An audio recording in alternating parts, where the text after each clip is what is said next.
Explorers, it's Justin again. I'm still blown away by the cultural diversity of Queens. I'm here in Flushing, Chinatown, and it's such a unique part of the borough. On one hand, the neighborhood's busy streets and subway system feel classically New York, but other parts of the neighborhood feel like another country entirely. Most storefront signs are in Chinese, and street vendors are selling things like meat skewers on the sidewalk. This cultural enclave really reflects the identity of its Chinese immigrant population. What we're doing right now as cultural geographers is reading Flushing Chinatown's cultural landscape, the human impact on the natural environment, and how it reflects a place's culture. So, how do we read a cultural landscape? How and why do cultural landscapes change? And what do they tell us about that place's culture? Exploring Flushing Chinatown sounds like the perfect way to answer these questions. All right, explorers, let's get into it.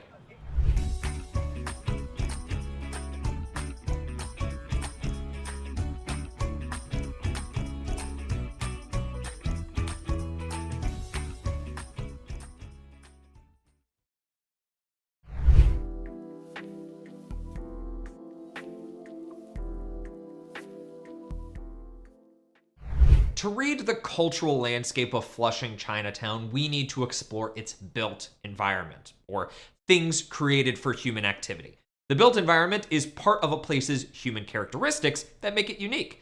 And the purpose of what humans build, or land use, says a lot about a cultural landscape.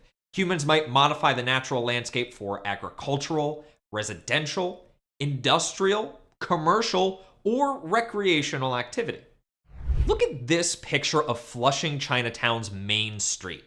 Is the land use mostly for agricultural, residential, industrial, commercial, or recreational activity? Explain how you know in your notes. I'm definitely seeing a lot of commercial activity here. There are so many places to shop here, from malls to street vendors. Public transportation helps connect shoppers all over New York City to Flushing Chinatown's businesses, as shown by these bus stops and this subway track. And since we're looking at the businesses, look at the signage. What languages do you see? Most of the business signs in Flushing Chinatown are in Mandarin Chinese. Some of the signs also have English translations as well. Chinese culture is definitely a part of this cultural landscape, as seen by this neighborhood's cultural markers, or visible symbols of cultural identity. These red lanterns, for example, are a cultural marker of Chinese tradition, hung for good luck during Lunar New Year celebrations. Here's another part of the cultural landscape to consider: architecture. Traditional architecture uses an older style that reflects the local culture, while modern architecture prioritizes function over looks. Which type of architecture is more common in Flushing Chinatown? Most of these buildings look modern. The design is pretty straightforward and doesn't reflect the traditional architecture of the Chinese immigrant population. So, after closely studying Flushing Chinatown's cultural landscape, what have we learned about the culture here? Well, since most land use revolves around commercial practices in modern buildings, commerce and business are clearly the priorities in this space. This cultural landscape also shows us that Chinese ethnic identity is valued here. What clues in the landscape might help us make this inference?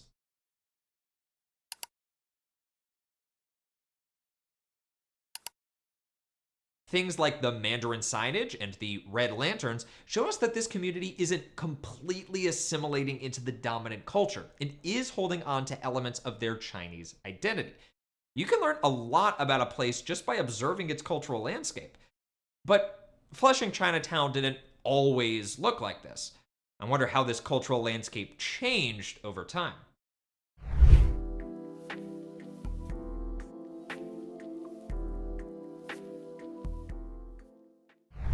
As a place's demographics change, each culture leaves its own unique mark on the cultural landscape. When different groups shape a cultural landscape over time, it's called sequent occupants. Before Flushing Chinatown existed, the region was inhabited by an indigenous nation called the Lenape, a community that still lives on the land to this day. The Lenape cultural landscape from long ago looked way different than Flushing Chinatowns today.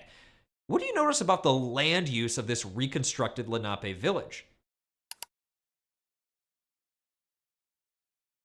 The Lenape's land use was more residential and agricultural than Flushing Chinatowns. Their homes, called wigwams, were made with local materials like bark and reeds. These homes were sturdy but easy to construct, perfect for the Lenape's nomadic lifestyle and seasonal migration. This shows how the Lenape preserved the natural environment and its resources by adapting their lifestyle around the landscape, instead of heavily modifying it. Eventually, the Dutch, and later the British, colonized this land. How do you think European colonization changed this land's cultural landscape?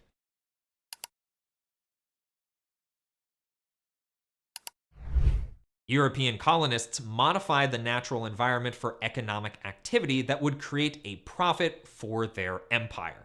For example, colonists deforested parts of the region for large-scale farming. And when this land became part of the US, the Industrial Revolution brought urbanization to the region, beginning the land's transformation into the urban queens we recognize today. Factories and office buildings started up industrial activity on land once used for agriculture. Row houses, or homes that share a wall, became common to house more families in a densely populated urban area.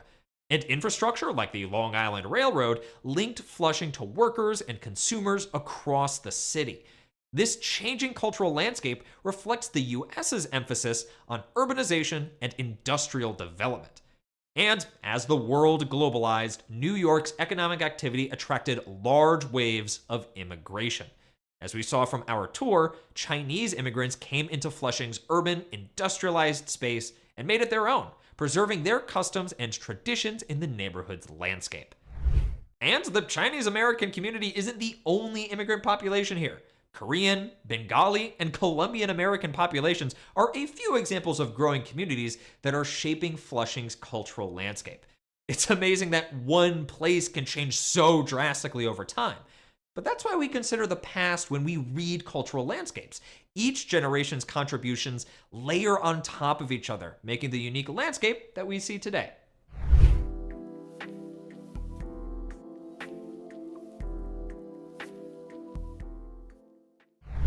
All right, ready to practice reading a cultural landscape on your own? We're here in a completely new place, Istanbul, Turkey. Pause here and use these photos of Istanbul to read the city's cultural landscape, using the graphic organizer in your notes to help you. A lot of the land use in these pictures involves commercial activity. Places like the Spice Bazaar and Taksim Square are filled with vendors and shops and are popular with both locals and tourists. And you can tell Istanbul is a popular tourist destination. Why? Look at the signs. Istanbul's signage is in both Turkish and English to accommodate visitors. Now, what about Istanbul's architecture? There are a lot of modern buildings in the city, but then there are buildings like the Hagia Sophia, this huge traditional building that people come from all over the world to see. The Hagia Sophia was first built as a Christian church by the Byzantine Empire. The building was decorated with domes and Christian mosaics. When the Muslim-led Ottoman Empire took over the region, though, they converted the Hagia Sophia into a mosque. Christian elements were replaced with Islamic features like this Arabic calligraphy. In the modern country of Turkey, the Hagia Sophia became a museum, and then a mosque again in 2020. Turkey restored Christian artwork that was previously removed and carefully preserved the building's traditional architecture. How is the Hagia Sophia an example of sequent occupants?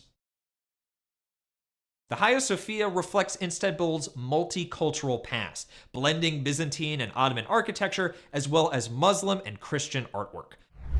And since today's Hagia Sophia is a mosque that also has Christian artwork, the building is a cultural marker where Istanbul's Muslim identity and Christian history coexist. The fact that Turkey carefully preserves the Hagia Sophia in this way shows that its multicultural history is important to the culture there.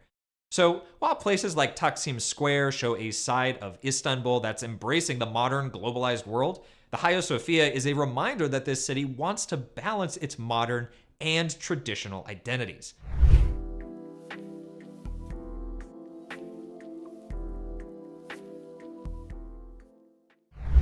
Thanks for joining me today, explorers. It was so cool touring two really different cultural landscapes with you today.